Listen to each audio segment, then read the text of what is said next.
approve this work now? Can you approve it? Is that a yes? What did I get wrong? What? Sandy.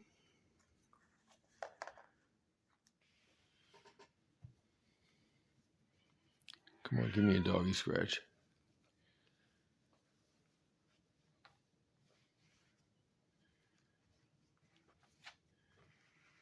There you go. There you go. Get a good, there you go. Yeah, get a good one going.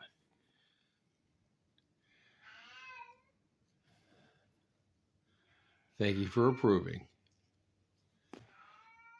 I'm in the process of transferring the patterns to the marine plywood for the rudder, the centerboard trunk sides, and the centerboard itself. Here's the rudder. This is 5/8 marine plywood, and by going on a diagonal, even though the rudder is more than 4 feet, we can get the entire shape within a portion of this 4x4 sheet, having about 21 inches, 48 inches by 21 inch piece of plywood left over for something else. So the plan is, it's sort of hard to see let me zoom in here, see if I can, there it is.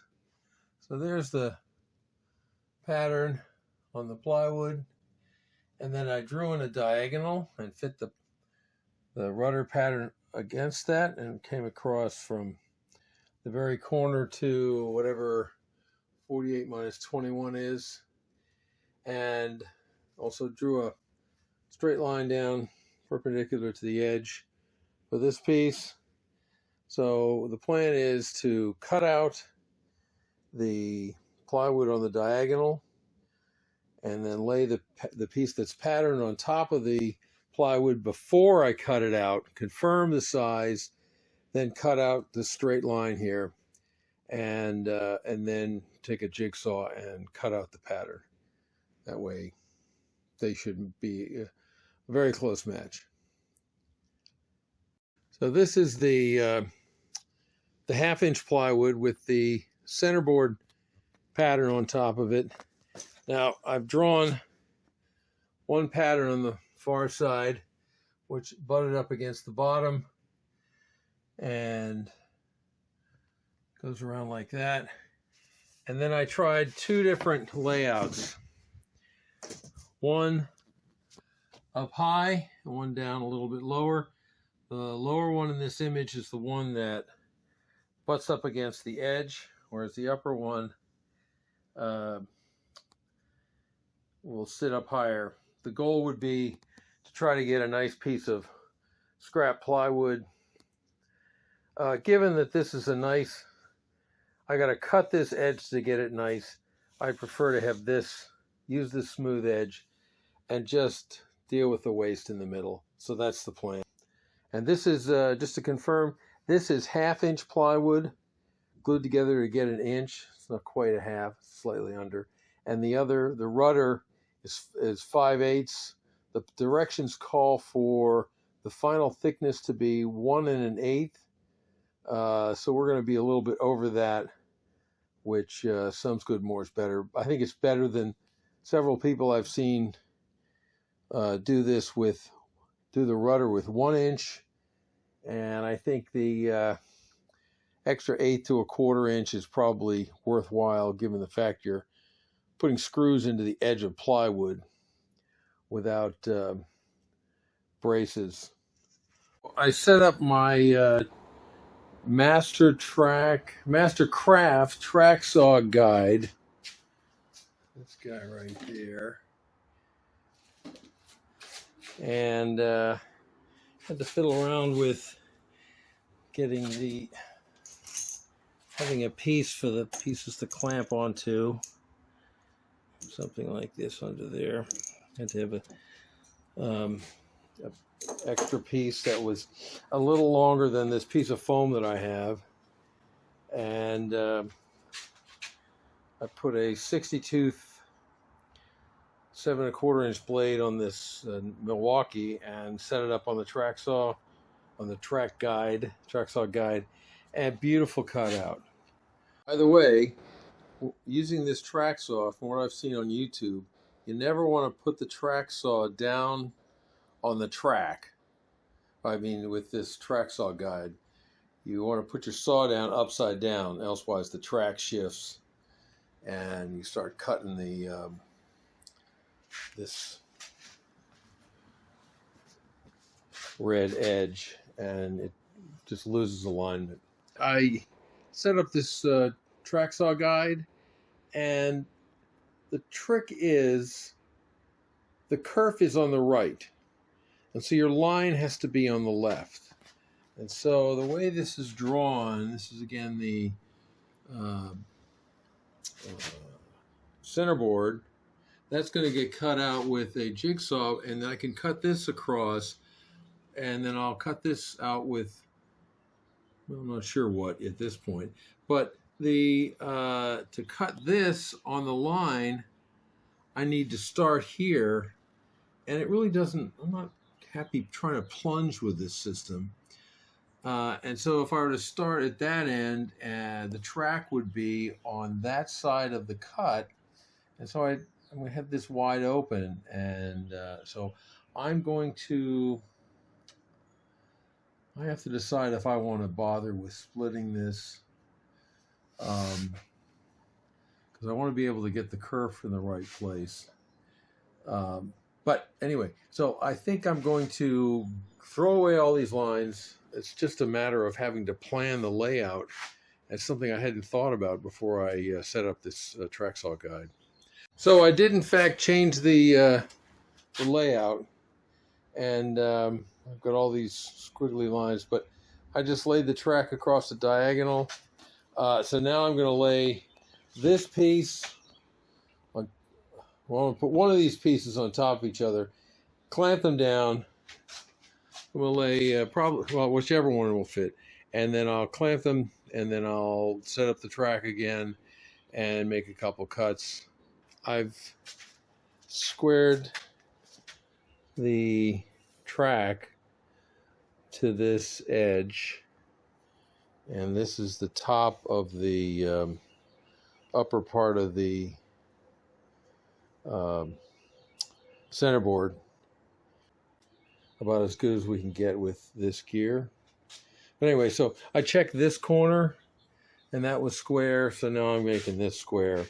And I've just stopped the saw in place, and I'll expose this stuff in a second. Then I got to make a diagonal cut this way, and then the one straight across. So for this straight diagonal cut at the top of the centerboard, I just went ahead and cut along the estimated where the kerf was, and set this thing up. This piece with the my little Craftsman handsaw. So cutting this off, where I had a piece of wood underneath, clamped in place, and of course it was actually like this, I think. No, it was like this, and it broke off and fell on the ground. But making, so this major piece is caught. A little bit of, it's this will sand off smooth. I have to round this edge anyway, and this has got some bumps and wiggles in it, but that'll sand up. Next, the corners, the other three corners, and these two pieces will be done. I do have to cut a hole in the two pieces and put lead in there. I've got some lead on the way. I'm not sure I'm going to be doing any lead foundry work. I think what I may do is put out an equivalent amount of lead and epoxy epoxy the lead in place, and then put fairing compound over it. That's one possibility. I don't plan to smelt the keel either. There's a fellow up in Maine that is recommended by the wooden boat store where we get the plans, and I've been in touch with him. I don't recall his name. That will be in later videos. Next is the rudder, and we've made the cut along the track saw guide.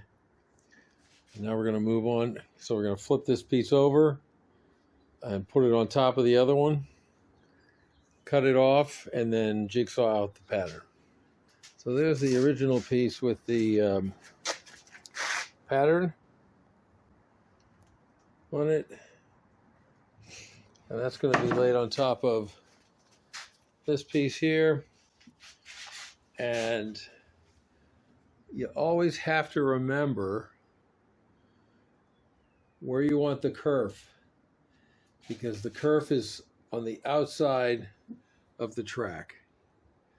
Oh, and I put the saw down on the track. Bad Jeff.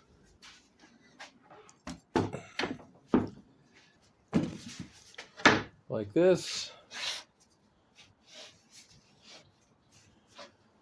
And then I'll cut this out with a jigsaw after I clamp these two pieces back together. So here's the setup to cut out the rudder.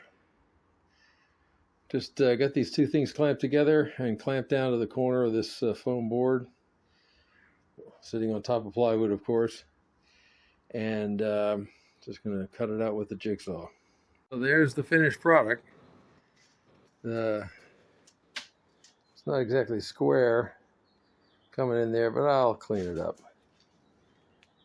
It's a little bit of sanding and glue and paint, and we're good.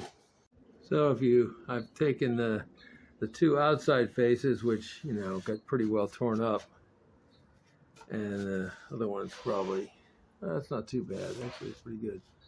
I put them on the inside, so the outside edge here is beautiful. Now I got this jog here where I changed directions and sort that out probably after we glue it. Pardon me if I refer to myself in the plural. Anyway, yes, I highly recommend the DeWalt skill saw. It was either this or the Bosch, and they had this with the case in stock, so I got it from one of those big box stores. The big orange big box store. Anyway, now off to the centerboard trunk sides, and I'll call it a day.